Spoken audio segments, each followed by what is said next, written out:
ఏ పూజకే పువ్వు రుణమై పూసిందో కాలానికే తెలుసగా.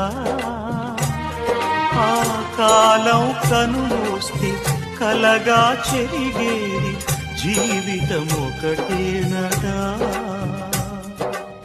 సవటిగా కాకుండా చెల్లిగా నన్ను చూసి తల్లిని చేశావుగా. ఈ పారాణి పాదాలు సేవించిన గాని రుణమే తీరదుగా. ఇది కలకాలమై ఉండగా